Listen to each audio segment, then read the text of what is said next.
प्यारे, सूर्य का प्रकाश सर्वत्र तो है, लेकिन मणि के प्रकाश की एक विशेषता है। क्या? राम नाम रूपी मणि। सूर्य वही अंधकार को दूर करता है, लेकिन राम नाम रूपी मणि का प्रकाश अंतरंग अंधकार को दूर करता है। ये राम नाम रूपी मणि का प्रकाश। काम, क्रोध, लोभ, मोह, मद, मत्सर,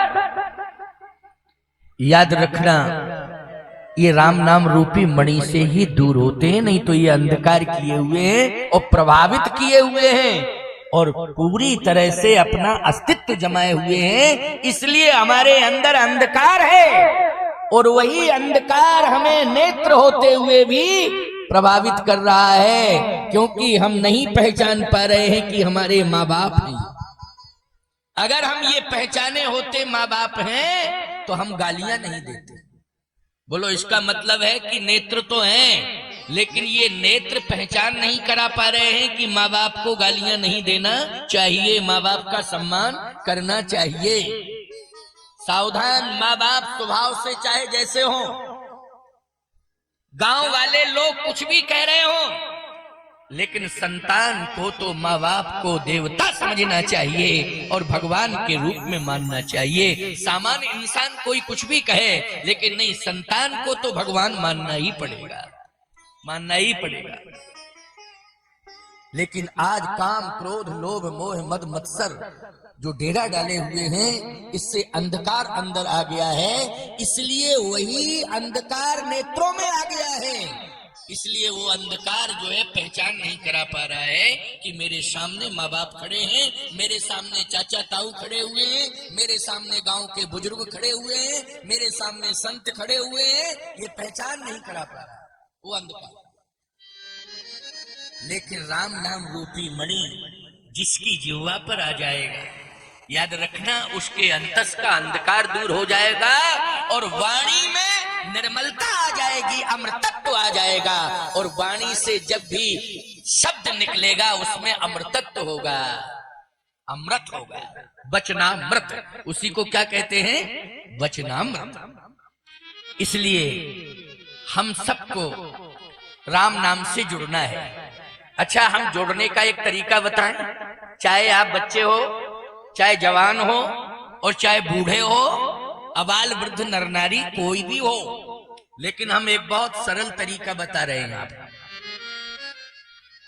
जब आप सोने लगे रात्रि में, तो 21 बार राम राम राम राम राम राम कह करके सोइए।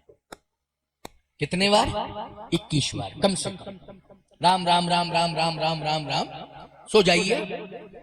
और जब आप जागने लगे तो आप 21 बार राम राम राम राम राम राम राम राम राम राम कह के जागिए। तो जो सोते समय श्वासाएं निकलेंगी, वो सभी श्वासाएं व्यर्थ नहीं जाएंगी, वो सभी श्वासाएं राम नाम के भजन से जोड़ दी जाएंगी। रात भर आपके द्वारा सहज में ही भजन हो जाएगा। अच्छा, जब रात भर भजन होगा तो बोलो, ये काम, क्रोध, लोभ, मोह, मद, मत्सर ये प्रभावित होंगे कि नहीं होंगे? ये निश्चित रूप से कमजोर होंगे। जैसे डायबिटीज की गोली खा करके आप सोए तो रात्रि में डायबिटीज आपको प्रभावित नहीं करेगी। क्यों भाई? आपने कुछ भी ग्रहण कर लिया है, लेकिन यदि आपने दवा ले ली है तो रात्रि भर वो बीमारी आपको प्रभावित नहीं करेगी। इसके बाद दिन में आपने यदि औषधि ले ली तो फिर दिन में भी वो बीमारी आपको प्रभावित नहीं करेगी, क्योंकि आपने औषधि ली है। याद रखना, काम, क्रोध, लोभ, मोह, मद, मत्सर को समाप्त करने वाली, इनके अस्तित्व को मिटाने वाली अगर कोई औषधि है तो राम नाम एक औषधि। राम का नाम क्या है? औषधि है। रघुपति भगति सजीवन मूरी, अनुपान श्रद्धा मति रूरी। रघुपति भगति सजीवन मूरी। भगवान की भक्ति क्या है? संजीवनी। संजीवनी औषधि सबसे बड़ी औषधि है, इसके मुकाबले कोई औषधि नहीं। बहुत औषधियां हैं आयुर्वेद में, लेकिन संजीवनी औषधि जो है, याद रखना, वो संजीवनी औषधि यदि कोई व्यक्ति निष्प्राण भी हो गया है तो संजीवनी में प्राण प्रवेश कराने की ताकत है, यह है संजीवनी।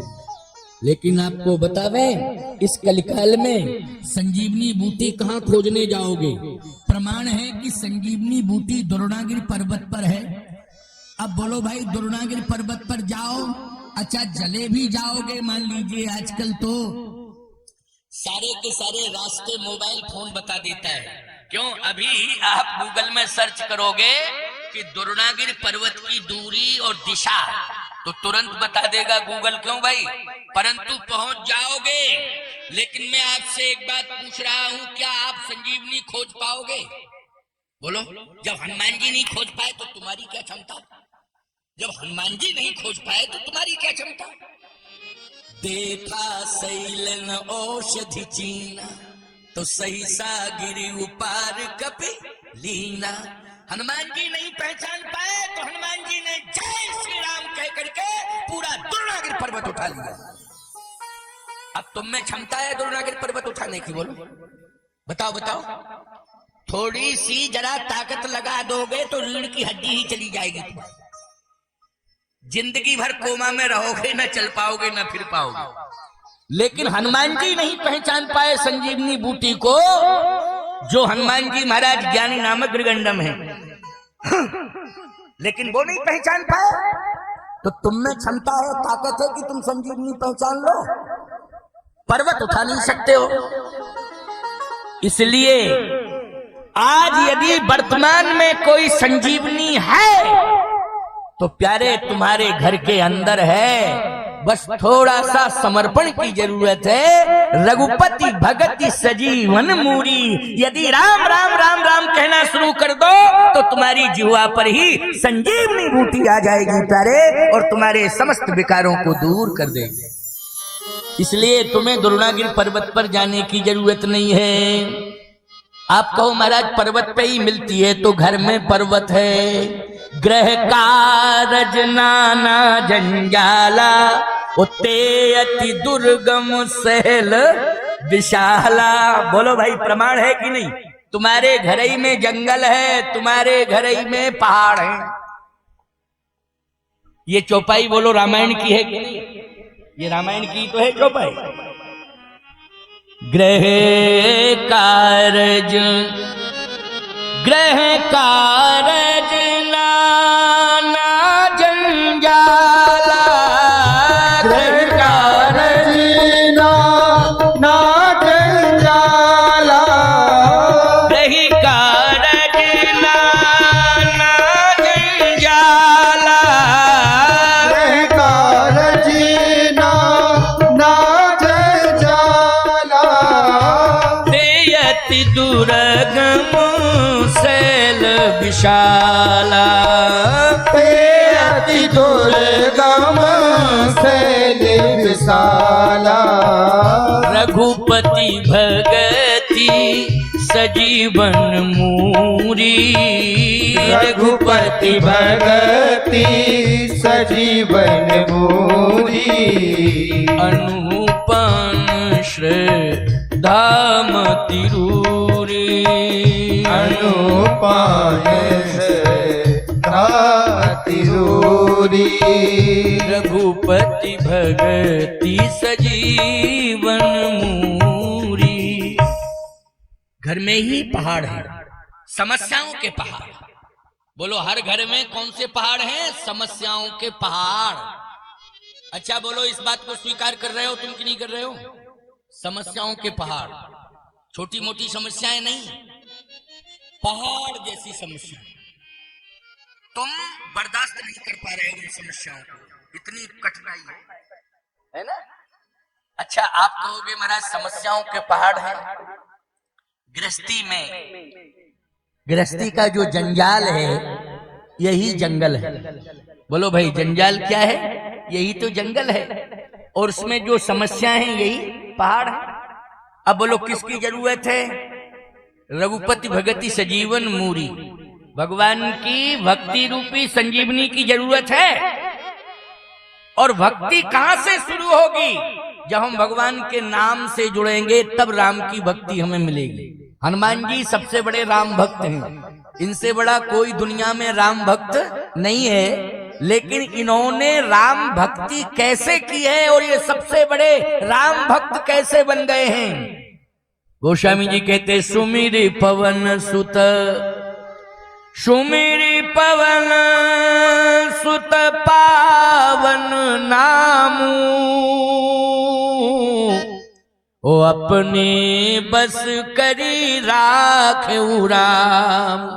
सुमिर पवन सुत पावन नामू, अपने बस करी राखे रामू। राम राम राम राम राम राम राम राम राम राम जपते रहे और राम राम राम राम जपते जपते श्री हनुमान जी महाराज सबसे बड़े राम भक्त हो गए। बोलिए राम भक्त संकट मोचन हनुमान जी महाराज की।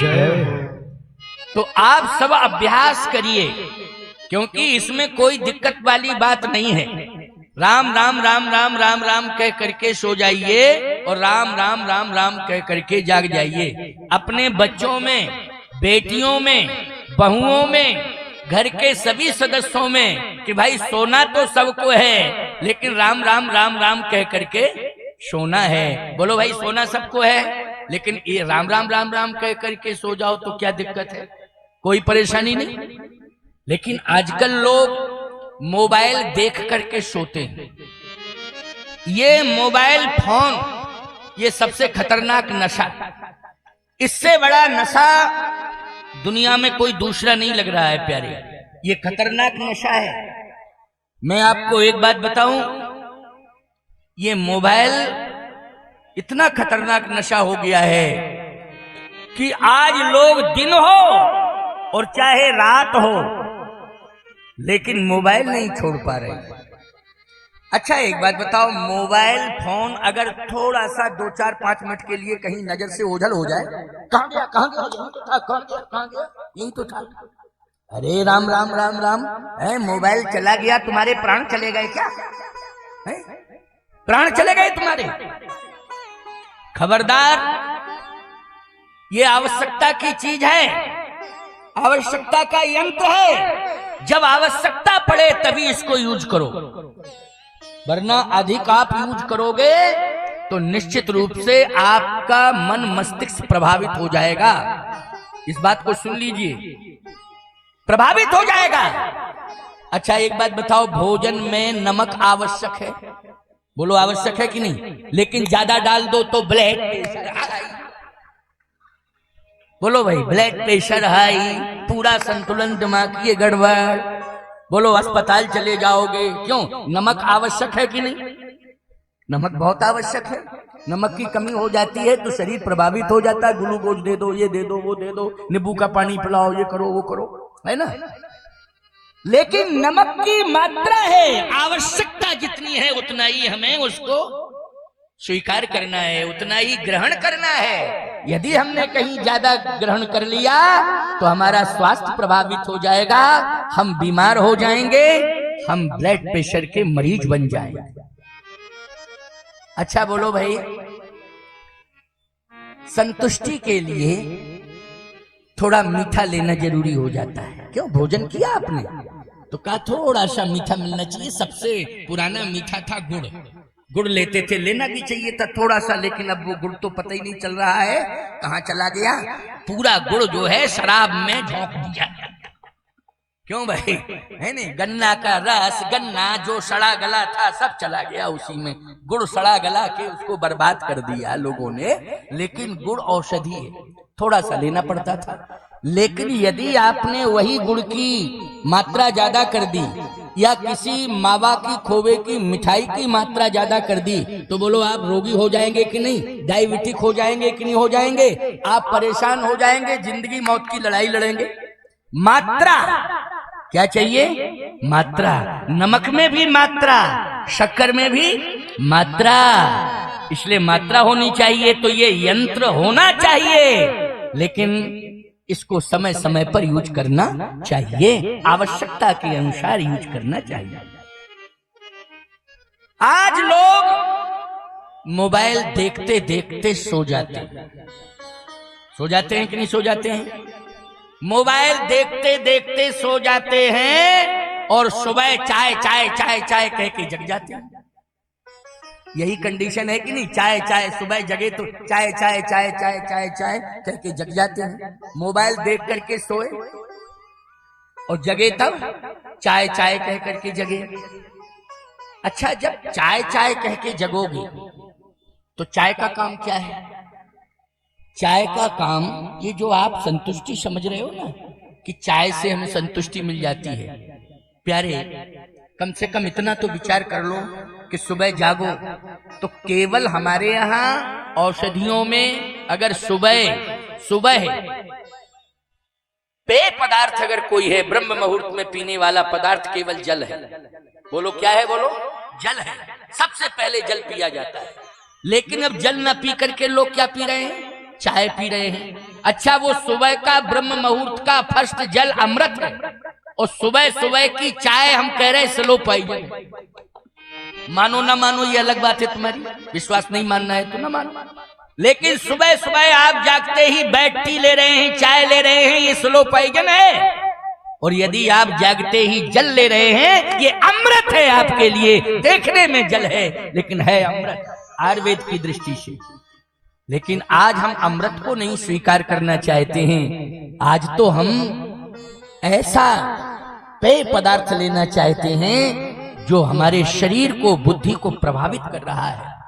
इसलिए रात्रि का मोबाइल का जागरण और सुबह जागते ही फर्स्ट चाय, दोनों ही नुकसानदायक है।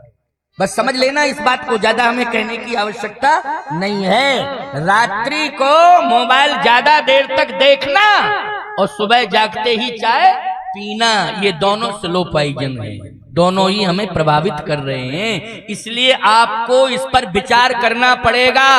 खास तौर से हिंदुओं से कह रहा हूं, सनातनियों से कह रहा हूं कि राम राम राम राम कह करके सो जाओ और सुबह राम राम राम राम कह करके जल पी जाओ। बोलो राम राम राम राम कह करके गट गट गट गट करके जल पी जाओ। और फिर हमसे 2 महीने बाद बात करना, 2 महीने बाद बात करना। आपको महाराज आपका आता पता नहीं रहेगा। ये सोशल मीडिया में बोलो प्रतिदिन का कार्यक्रम चलता है ना, जगत गुरु राम स्वरूपाचार्य यूट्यूब चैनल में, उसमें नीचे नंबर पड़ा हुआ है। ऐसा तो आज है नहीं कि हम चले जाएंगे तो पता नहीं लगेगा, पता लग जाएगा। तुरंत फोन से बात करना कि महाराज जी आपने ऐसा कहा था, उसमें कोई परिवर्तन नहीं हुआ, आप बात करना। हम उत्तर दे पाने के लायक हैं कि नहीं ये समय बताएगा, लेकिन बात तो मान लो। बात मानने में कोई दिक्कत नहीं है, बहुत अच्छी बात बता रहा हूं। तो आज राम के नाम से हम जुड़े। दूसरा भाव हमारा एक और है राम के नाम का, क्या कि कोई मिल जाए तो तुरंत देखते ही कहो राम राम कैसे हैं आप, बस राम राम कैसे हैं आप। अगर कोई बड़ा है तो सिर झुका करके प्रणाम भी कर लो और कहो कैसे हैं आप, राम जी की कृपा से आप ठीक होंगे, तो आप भी कह दो हाँ राम जी की कृपा से हम ठीक हैं। यदि कोई छोटा है तब भी राम राम कर लो, राम राम कैसे हो बच्चा, ठीक हो, बोलो क्या दिक्कत की बात है राम राम करने में। लेकिन आजकल राम राम करने की परंपरा समाप्त होती जा रही है। पहले थी लेकिन अब समाप्त होती जा रही है। अब क्या परंपरा रह गई है? अब राम राम की परंपरा नहीं। एक दूसरे से जब मिलते हैं तो कहते वाह, क्यों ये परंपरा चालू हो गई? क्या है इससे मिल क्या जाएगा? अच्छा एक बात बताओ, बुद्धि खराब, शब्द खराब, समय खराब, सब बेकार हो गया। वाय वाय राम राम कहो तो कुछ मिलेगा भी, और वाय वाय करने से कुछ मिलने वाला नहीं है। इसलिए ये परंपराएं जो आधुनिक हमको प्रभावित कर रही हैं, इन परंपराओं को चैलेंज देना है हमें, और इनको सदा सदा के लिए हम अपने आप को अपने घर द्वार से दूर करने की कोशिश करें, सदा सदा के लिए दूर हो जाएं। इसके लिए आप सब जिम्मेदार हैं। तो हम लोगों को बाय बाय हाय हाय कहने की जरूरत नहीं है, अब तो राम राम कहने की जरूरत है, राम राम कहने की जरूरत है। अच्छा, और आपको एक बात बताएं, हमारी संस्कृति कहती है हाथ जोड़ो, क्या हाथ जोड़ो, लेकिन पाश्चात्य संस्कृति कहती है हाथ मिलाओ, हाथ मिलाओ। और हमारी संस्कृति क्या कहती है सनातन की? हाथ जोड़ो।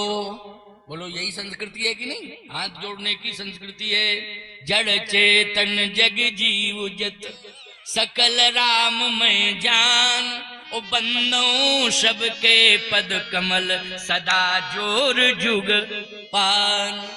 सिय राम मैं सब जग जानी, सिय राम मैं सब जग जानी, सिय राम मैं सब जग जानी। सिय राम मैं सब जग जानी, करहूं प्रणाम जोर जुग पानी। करहूं प्रणाम जोर जुग पानी। सिय राम मैं सब जग जानी, सिय राम मैं सब जग जानी, रहूं प्रणाम जोर जुग पानी।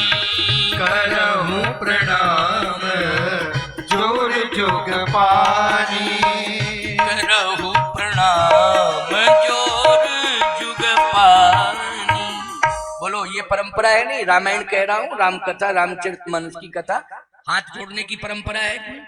तुलसीदास जी से बड़े हो तुम, तुलसीदास जी हाथ जोड़ रहे हैं, तुम कितने बड़े हो गए हो भाई? हाथ तुलसीदास जी जोड़ रहे हैं, लेकिन आज हाथ मिला रहे हो तुम।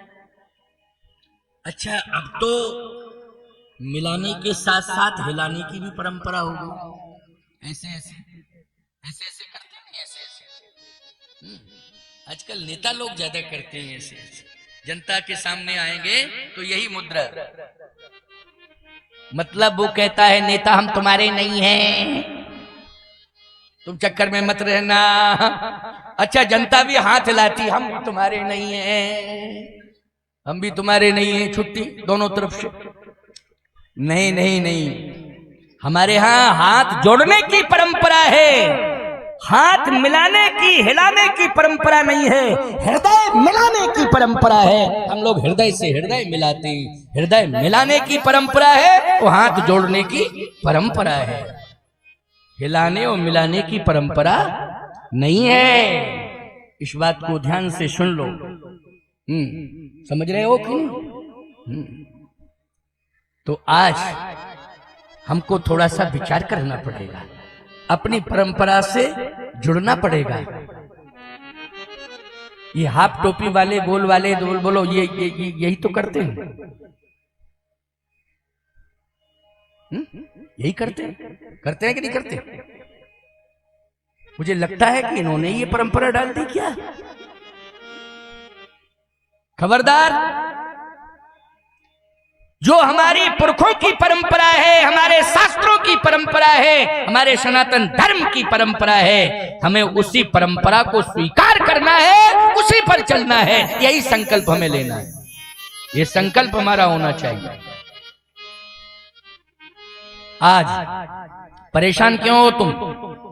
हमारे देवता नाराज हैं तुमसे, क्योंकि तुम देवताओं की परंपरा पर नहीं चल रहे हो, उनके बताए हुए मार्ग पर नहीं चल रहे हो, इसलिए नाराज हैं, इसलिए तुम परेशान हो। कहते हो महाराज परेशान क्यों हैं हम, क्या बात है, क्या बात? यही तो बात है, वो बात क्या है? अच्छा, हम परेशान क्यों नहीं है ये बताओ? क्या हम पत्थर के हैं? एक बात बताओ, पत्थर के इंसान हैं, धरती पर ही रहे हैं, धरती पर ही चल रहे हैं, जो तुम्हारा भोजन है वही हमारा भोजन है, समझ रहे हो कि नहीं? बस अंतर इतना है कि तुम्हारा राजनीतिक दल है, हमारा तुलसी दल है, बस अंतर इतना ही है। क्यों भाई? हमारा तुलसी दल है, हम तुलसी दल से प्रेम करते हैं, बस डिफरेंस केवल इतना ही है, बाकी तो सब इसी तरह से। लेकिन नहीं, हम इसलिए परेशान नहीं है क्योंकि देवताओं के, ग्रंथों के, संतों के, गुरुओं के बताए हुए मार्ग पर चल रहे हैं, मार्ग पर चल रहे हैं, नहीं है परेशान, बिल्कुल नहीं है परेशान। इतनी यात्राएं कर रहे हैं, 18 घंटे लगातार चल के आए। अभी तुम लखनऊ चले जाओ, वापस आ जाओ तो याद रखना किसी से बात नहीं करोगे, हैं? पत्नी अगर पानी का गिलास लेके आएगी तो यही कहोगे, दिमाग खराब मत करो। थक गए, ऐसी मुद्रा में बैठ जाओगे। बोलो भाई, पानी लेकर के आई बेचारी के, पानी पी लेंगे, लेकिन फिर भी तुमने कह दिया दिमाग खराब मत करो। केवल लखनऊ से लौटे, इतने में ही थक गए। और हम 365 दिन में यात्रा, मंच, लंच, यात्रा, यही हमारा 365 दिन का रिकॉर्ड है। लेकिन बोलो भाई, तुम्हें लग रहा है कि हम थके हुए हैं? जल्दी बताओ। अच्छा, लग रहा है कि थके हुए हैं? क्या पांडाल के ऊपर छलांग लगा जाऊं? तभी मानोगे। बिल्कुल पूर्ण रूप से प्रसन्न रहता हूं। क्यों? किसी भी देवता को नाराज नहीं करता। जो नियम बनाए हुए हैं उन्हीं पर चलता हूं। बिल्कुल कतई कोई समझौता नहीं होगा उसमें। कृपा है देवों की। इतने वर्ष हो गए मुझे, 50 वर्ष यात्रा करते करते। राम कथा की यात्रा मेरी 50 साल की हो गई। राम कथा की यात्रा मेरी 50 वर्ष की हो गई। 50 वर्ष की राम कथा की यात्रा हो गई। लेकिन 50 वर्ष की यात्रा में देवता इतने प्रसन्न है और हनुमान जी इतने प्रसन्न हैं कि कभी भी मेरा वाहन भी प्रभावित नहीं हुआ। शरीर की तो बात छोड़, वाहन भी प्रभावित नहीं हुआ। शरीर की बात छोड़िए। बोलो कृपा नहीं है तो क्या है? कृपा है। क्यों? हमने देवताओं को नाराज नहीं किया, उनके अनुसार चलते हैं, बताए हुए मार्ग पर चलते हैं। जो ग्रंथ में मर्यादा है उसका पालन करते हैं। जो सदगुरु ने हमें ज्ञान दिया है उसके अनुसार हम चलते हैं। और हमारे सबसे बड़े गुरुदेव अगर कोई हैं तो जय जय जय हनुमान गोसाई, कृपा करो गुरुदेव की। नहीं, यही हमारे सबसे बड़े गुरु हनुमान जी। बस इन्हीं के मार्गदर्शन में रहता हूँ, इन्हीं के बताए हुए नियमों का पालन करता हूँ और इन्हीं का नाम लेकर के चल देता हूँ। बोलो, कहीं कोई यात्रा प्रभावित नहीं। इसलिए तुम शिक्षा ले लो, हमसे ही अनुभव ले लो कि बताए हुए मार्ग पर चलो। गुरुओं ने बताए, ग्रंथों ने बताए हैं, तुम्हारे पुरखों ने तुम्हें बताए, उस पर चलो। देखो फिर क्या आनंद, दिव्य आनंद। इसलिए पहले राम राम राम राम राम राम कहने की परंपरा से जुड़ जाओ, जुड़ जाओ। महाभारत में एक बहुत बड़ी सफलता मिली थी, बच्चे छोटे छोटे, उसमें श्री शब्द की बड़ी अच्छी महिमा बताई थी। पिताश्री, मातश्री, भ्रातृश्री, क्यों श्री? तो बच्चे भी श्री श्री लगाना शुरू कर दिए थे। बोलो कितना बड़ा असर पड़ा, छोटे छोटे बच्चे भी श्री श्री लगाना शुरू कर दिए। एक बार तो हम बैठे तो माता पिता, एक बच्चा छोटा सा था, उसके माँ बाप दोनों मेरे पास आए, प्रणाम किए और कहने लगे महाराज जी कब पधारे आप, ये सारी बातें। छोटा सा बच्चा था, खेलते खेलते बाहर गया। उस समय महाभारत सीरियल चला था, उधर से दौड़ा हुआ चला आया, बोले पापा पापा पापा, बाहर कुत्ता श्री लड़ रहे हैं। कुत्ता श्री। मैंने कहा देखो भाई, कुत्ते को भी श्री लगा दिया, उसे भी सम्मान दे दिया। यानी बच्चों को हमें संभालना है और बच्चों को हमें संस्कार देना है। बच्चों को संस्कार देना ही हमारी सबसे बड़ी सफलता और सबसे बड़ी संपत्ति है। नहीं तो तुम फेल हो। अगर बच्चों को तुम नहीं दे पाए संस्कार तो फेल। संपत्ति अंपत्ति देने से हम पास नहीं मानेंगे, क्योंकि संपत्ति तो दुनिया देती रहती है और संपत्ति तो चोर भी कमा लेते हैं। वो लोग कमाते कि नहीं? आतंकवादी भी संपत्ति कमा लेते हैं, डकैत भी डकैती डाल के संपत्ति कमा लेते हैं। संपत्ति कमाना बड़ी बात नहीं है, बड़ी बात यह है कि संतान को संपत्ति अगर तुम नहीं दे पाए हो, कोई पश्चाताप मत करना, लेकिन अगर तुमने संस्कार दे दिया है तो सफलता मान लेना अपने जीवन की कि हम सफल हो गए, क्योंकि मैंने बच्चों को संस्कार दे दिया है। वंश चलाना ही पर्याप्त नहीं है, वंश में कंस पैदा ना हो जाए, इस बात का ध्यान रखना है। बोलो भाई, वंश में कंस पैदा ना हो जाए, इस बात का ध्यान रखना है। इसलिए वंश में ध्रुव पैदा हो, वंश में प्रहलाद जी पैदा हो, वंश में संत तुलसीदास पैदा हो, वंश में कबीरदास पैदा हो, गुरु नानक पैदा हो, नामदेव पैदा हो, एकनाथ पैदा हो, नरसिंह मेहता पैदा हो। ऐसा वंश हमारा चलाने वाला हो, तभी हमारे जीवन की सफलता है। तो आज श्री हनुमान जी ने राम नाम के बल पर, हनुमान जी ने राम जी को वश में कर लिया। ये राम नाम का प्रभाव है। समुद्र को कोई भी व्यक्ति पार नहीं कर सकता है। बोलो, कर सकता है क्या? व्यक्ति पार नहीं कर सकता है। हाँ, जहाज का सहारा मिल जाएगा तो पार हो जाएगा। किसका सहारा? जहाज का। लेकिन व्यक्ति पार कर जाए समुद्र को, बहुत मुश्किल की बात है। बोलो, है मुश्किल की बात नहीं? लेकिन दो लोगों ने समुद्र को बिना जहाज के पार किया है राम नाम के बल पर। किसने? एक तो श्री हनुमान जी ने और दूसरा विभीषण जी महाराज ने। दोनों ने राम नाम के बल पर समुद्र को पार किया है। बोलो, किया है कि नहीं? विभीषण जी महाराज ने भी, जिन चरणन की पादुका भरत रहे, मन लाए ते पद आज बिलो की हो, इन नैनन अब जाए। और सीधा चल दिया गगन मार्ग से, जो है विभीषण श्री राम जी के पास पहुंचा है। पहुंचा कि नहीं? किस मार्ग से पहुंचा है? गगन मार्ग से। हनुमान जी ने भी किस मार्ग से पार किया है? प्रभु मुद्रिका मेल मुख माही और जलधि लांग गए अचरज नहीं। ये राम नाम का बल है, राम नाम ने पार किया है। अच्छा भाई, तुम लोग भव सागर को किस जहाज से पार करोगे? राम नाम के बल पर ही तुम भव सागर से पार हो सकते हो। कोई जहाज वाज काम नहीं करेगा। बोलो, करेगा क्या जहाज काम? राम नाम का ही बल होगा जो तुम्हें भवसागर से पार करेगा। नाम लेत नाम लेत भव सिंधु सुखाही,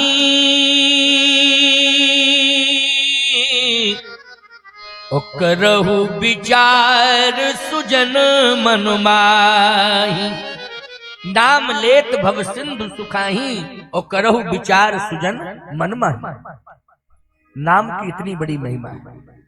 काशी में विद्वानों ने तुलसीदास जी से पूछा कि यदि आपको विश्वास है तो उसका नाम बताओ, कौन है वो? तुलसीदास जी ने कहा, राम का नाम। तो बोले, राम पर? तो तुलसी ने कहा, राम से बड़ा राम का नाम, राम जी से बड़ा राम जी का नाम है। अच्छा, राम से बड़ा राम का नाम? हाँ। कहे, राम के नाम से क्या होता है? तुलसीदास जी ने कहा कि राम के नाम में पावर है। पावर? बोले, कितना बड़ा पावर है? क्या ये बताओ कि बिजली के करंट में कितना बड़ा पावर है? तो लोगों ने कहा, बिजली का करंट जैसे ही पकड़ोगे तुरंत जो है मर जाओगे। ये पावर है। क्यों? बिजली के करंट में क्या पावर है? पकड़ोगे मर जाओगे, मारने की ताकत है। तुलसीदास जी ने कहा, जो भी राम का नाम जिह्वा पर रखेगा, याद रखना, बिजली का करंट मारता है लेकिन राम का नाम तारता है। ये तारने का पावर राम के नाम में, तारने का पावर। तो कहे, किस विधि से राम का नाम लें तो तरेंगे? अब विधि बताओ, विधि बताओ, क्योंकि राम का नाम तारने का काम करता है। तो तुलसीदास जी से काशी के विद्वानों ने कहा, विधि बताओ। तुलसीदास जी ने कहा, बिजली का करंट किस विधि से पकड़ते हो मर जाते हो, चाहे जिस विधि से पकड़ लो, रो के, हंस के, नाच के, गा के, आलस में, जैसे भी पकड़ना हो पकड़ लो। क्यों भाई? उसका प्रभाव दिखाई देगा, वो मार ही देगा। ऐसे ही राम का नाम भाव कुभाव, भाव कुभाव अनख आलसहु, नाम जपत मंगल दिसि दसहु। राम जी का नाम भाव से, कुभाव से, अनख से, आलस से आप चाहे जैसे ले लें, प्रभु का नाम तारता ही तारता है। ये प्रभु के नाम में पावर है। विद्वानों ने कहा कि बहुत बड़ा पावर है। तब तो तुलसीदास जी ने कहा बस कहने की जरूरत नहीं है, जपने की जरूरत है। कहो नहीं, जपो, जपने की जरूरत है। विद्वानों ने कहा कि राम नाम जपने से निश्चित रूप से मुक्ति मिलती है। भगवान शिव ने भी इसी बात को कहा है, तुम पुनि राम राम दिन राती, सादर जपहूं अनंग अराती। दिन रात शिव जी राम राम राम राम जपते हैं। तो विद्वानों ने कहा कि दिन रात जगते हैं। तुलसीदास जी ने कहा दिन रात राम राम जपते हैं। तो कहा जगते ही रहते हैं, राम नाम जपते रहते, रात्रि में सोते नहीं। तुलसीदास जी ने कहा सही बताओ, कहना क्या चाहते हैं? लोगों ने कहा कि रामायण मैंने पढ़ी है, उसमें लिखा है राम राम शिव सुमरन लागे, तो जाना सती जगतपति जागे। तो जागे हैं तो सोए थे तभी तो जागे, जब सोए तब जागे। और आप कह रहे तुम पुनि राम राम दिन राती, ओ सादर जपहु अनंग अराती। तुलसीदास जी ने कहा अर्थ समझने की कोशिश करो। जो राम राम कह कर के सोता है और राम राम कह कर के जागता है, तो सोने में जितनी श्वासाएं निकलती हैं वो राम नाम के जप से जोड़ दी जाती हैं। इसलिए शिव जी का रात दिन का भजन जोड़ा जाता है, क्योंकि राम राम कह के सो जाते हैं और राम राम कह के जग जाते हैं। इसलिए सोने वाले समय को भी राम नाम से जोड़ दिया जाता है। यही बात मैंने कही थी ना आपसे प्रारंभ में, वही बात सिद्ध हो गई। तुलसीदास जी ने भी यही बात सिद्ध की, यही भाव बताया। अब बंदों चारों वेद भव बारिधि बोहित सरिष, चार वेदों का उत्कृष्ट ज्ञान का जहाज है। ये चार वेद क्या हैं? ये जहाज है। तो चार वेदों के उत्कृष्ट ज्ञान का जहाज हमारे सनातन की परंपरा में। लेकिन आपसे हम कहना चाहते हैं, जितने भी श्रोता बैठे हो, वेद के मर्म को समझते हो क्या? नहीं समझते हो वेद के मर्म को। हाँ, वर्णन करने लग जाए तो सुन सकते हो कि हाँ ये है, लेकिन समझ नहीं पाओगे। फिर भी हम वर्णन करेंगे तो यही कहोगे घर जाके, बातें तो बहुत अच्छी की महाराज जी ने, लेकिन समझ में कुछ नहीं आया, तुम्हारी बुद्धि से परे। ये ब्रह्मा का विषय है, ब्रह्म ज्ञानियों का विषय है। दूसरी बात, वेद के मर्म को वही समझ सकते हैं जिन्होंने वेद लगाया है। समझ गए हो ना? जिन्होंने वेद लगाया है वो वेद के मर्म को समझ सकते हैं। क्या यहाँ जितने लोग बैठे हैं अभी चार वेदों के नाम ही नहीं बता पाओगे? एक आध दो के बता के हाँ कल बताएंगे। खबरदार, वेदों के मर्म को नहीं समझ पाओगे। हम लोग समझते हैं तो गुरुओं की कृपा से समझते हैं, और उसमें भी अपने को पूर्ण नहीं मानते, अपने को पूर्ण नहीं मानते हैं।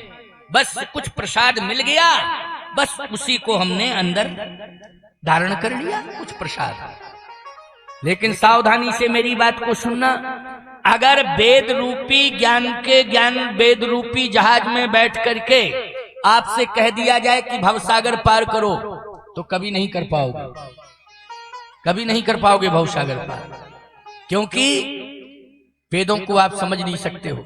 जो हवाई जहाज की यात्रा करते हैं, याद रखना आजकल तो नियम बहुत कड़े हो गए है ना, कितनी लंबी प्रक्रिया रहती है।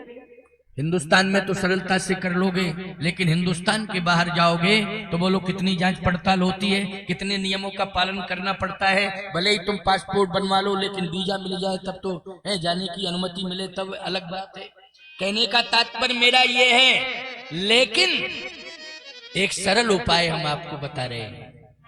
ये तो अमेरिका, जावा, फ्रांस, इटली, जर्मन, ये तो भौतिक देश हैं, इनमें हम जाए ना जाए कोई लेना देना नहीं। समझ गए हो कि नहीं? हमारा हिंदुस्तान सबसे अच्छा है, सीधी सी बात ये है। बोलो भाई, हमें कहीं जाने की जरूरत नहीं है, हिंदुस्तान हमारा सबसे अच्छा है। क्योंकि हिंदुस्तान में हमें नित्य जो है गंगा स्नान का अवसर मिल जाएगा। बोलो मिल जाएगा कि नहीं मिल जाएगा? त्रिवेणी संगम में हम चाहें तो वहां रह करके नित्य स्नान कर सकते हैं, लेकिन अमेरिका में जाकर के हम कहां संगम में स्नान करेंगे? बोलो भाई, है कहां स्नान करेंगे? कभी नहीं कर पाएंगे। बोलो कर पाएंगे क्या? नहीं कर पाएंगे। अच्छा सही बताना, यहाँ की मिट्टी चंदन है, अगर चंदन नहीं मिलेगा तो मिट्टी को ही लगा लेंगे, क्योंकि मिट्टी क्या है यहाँ की? जल्दी बोलो, चंदन। अमेरिका में क्या करेंगे? वहां राक्षसों की मिट्टी उठावे और लगावे। जो अपवित्र रहते हैं वो दैत्य संस्कृति है, याद रखना, मैं बहुत साफ बोल रहा हूं। और आपको मालूम है कि उनकी क्रियाएं सभी अशुद्ध रहती हैं। ये हमारे हिंदुस्तान में भी उन्होंने वो परंपरा डाल दी। बोलो डाल दी कि नहीं डाल दी है? आज जो ज्यादा बहुत एडवांस लोग हो जाते हैं ना, वो याद रखना क्रियाओं में जल का प्रयोग नहीं करते। बोलो बोलो, अब बोलो शुद्ध है कि अशुद्ध है? ईमानदारी के साथ बताओ, है राक्षस की नहीं है? राक्षस ही तो है। खबरदार, तुम्हारा जन्म अगर भारत की भूमि पर हुआ है तो याद रखना तुम्हारे भाग तुम्हें ले आए हैं। अगर कहीं नहीं जाओगे प्यारे, कुछ भी नहीं करोगे, तो केवल भारत की मिट्टी में रह करके एक बार उठा के मस्तक से लगा लेना और भारत की भूमि को जागते ही रोज प्रणाम करना, सूर्य भगवान को प्रणाम करना, तुम्हारा उद्धार हो जाएगा, उद्धार हो जाएगा। कहीं जाने की जरूरत नहीं पड़ेगी। केवल जागते ही पृथ्वी माँ को प्रणाम करके बस उसकी रज को माथे से लगा लेना और तीर्थराज प्रयाग चले जाना, गंगा स्नान कर लेना। नहीं समय मिलता है तो सूर्य भगवान का दर्शन कर लेना। स्नान के बाद थोड़ा सा जल सूर्य भगवान को दे देना। याद रखना, सूर्य भगवान प्रसन्न हो गए, पृथ्वी माता प्रसन्न हो गई, वरुण देवता प्रसन्न हो गए। बोलो भाई, सब देवता प्रसन्न हो जाएंगे कि नहीं हो जाएंगे? अग्नि देवता प्रसन्न हो गए, सब देवता प्रसन्न हो जाएंगे। कहीं भटकने की जरूरत ही नहीं है। इसलिए अपने भाग्य की सराहना करो कि हम भारत की भूमि पर पैदा हुए हैं। ये अपने भाग्य की सराहना करो। और आपको एक अद्भुत बात बता दें, हमारे देश में हम देश की महिमा भी बता रहे हैं, मानस की महिमा के साथ साथ अपने देश की महिमा। अच्छा एक बात बताओ, मानस नाम हृदय का पर्याय है कि नहीं? मानस नाम किसका पर्याय है? बोलो, हृदय का पर्याय है। तुम सब जितने बैठे हो सब मानस हो मानस की नहीं? तो तुम सब मानस हो। मैं आपको अद्भुत बात बता रहा हूं, विलक्षण बात बता रहा हूं कि तुम सब मानस हो। और ये रामचरित मानस है, ये भी मानस है, ये भी मानस और तुम भी मानस हो। लेकिन ये मानस और तुम मानस, लेकिन राम कैसे मिलेंगे? तो तुम सभी मानसों को इस मानस के माध्यम से राम मिलेंगे। ये रामचरित मानस के माध्यम से राम मिलेंगे। हमारे भारत में एक लुटेरा आया था, उसका नाम था सिकंदर। क्या नाम था? सिकंदर। लुटेरा, भारत को लूटने के लिए। तो आप कहो महाराज जी भारत में क्या क्या था? तो कुछ लोग कहेंगे सोना चांदी हीरे पन्ने पुखराज, ये सब था खजाना। ये खजाना तो है ही भारत में, लेकिन भारत का असली खजाना केवल भारत में ही है। ये सोना चांदी पन्ना पुखराज तो सब जगह मिलने लगे। क्यों भाई, मिलने लगे कि नहीं मिलने लगे? सब जगह मिलने लगे, मणिमाणी। लेकिन जो खजाना भारत का असली है वो आज तक किसी देश को नहीं प्राप्त हो पाया, केवल भारत को ही, केवल भारत को ही। आप कहोगे महाराज जी भारत को, हाँ क्या है?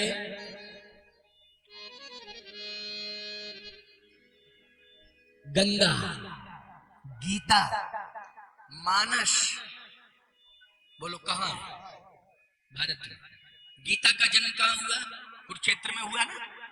भगवान कृष्ण ने अर्जुन को गीता सुनाई, तो भारत में जन्म हुआ कि नहीं? रामचरितमानस का जन्म कहां हुआ है? अयोध्या में हुआ है। अयोध्या में हुआ। नौमी भौम बार मदमासा अवधपुरी है चरित प्रकाशा। अयोध्या में जन्म हुआ है रामायण का। गीता का कुरुक्षेत्र में जन्म हुआ है। गंगा का उद्गम कहाँ है? गंगोत्री में। यमुना का उद्गम कहाँ है? यमुनोत्री में। सरस्वती का उद्गम कहाँ है?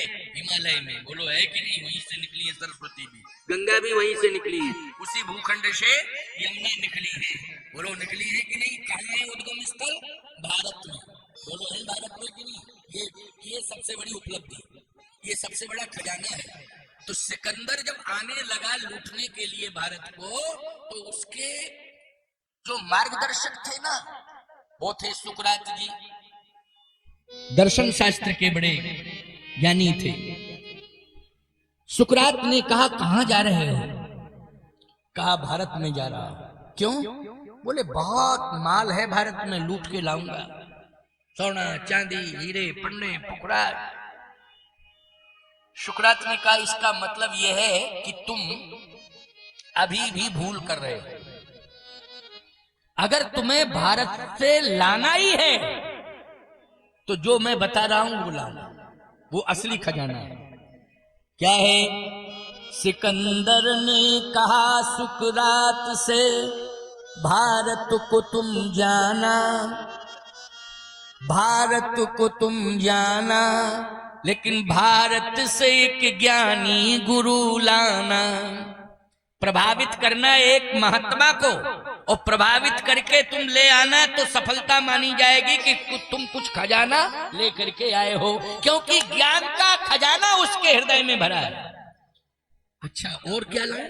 बोले वृंदावन चले जाना, वहां के बांस की बंसी भी राजन साथ में लाना, बजाकर हम भी देखेंगे कि कैसा स्वर है मस्ताना। वृंदावन चले जाना, एक कन्हैया मिलेगा, उसका दर्शन कर लेना, और उसकी बांसुरी मिल जावे किसी न किसी तरह से, बस वो ले आना।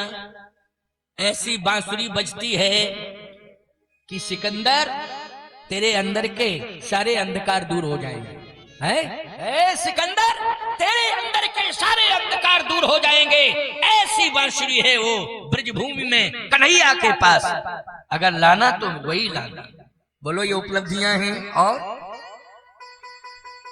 वहां के बांस की बंसी भी राजन साथ में लाना, बजाकर हम भी देखेंगे कि कैसा स्वर है मस्ताना।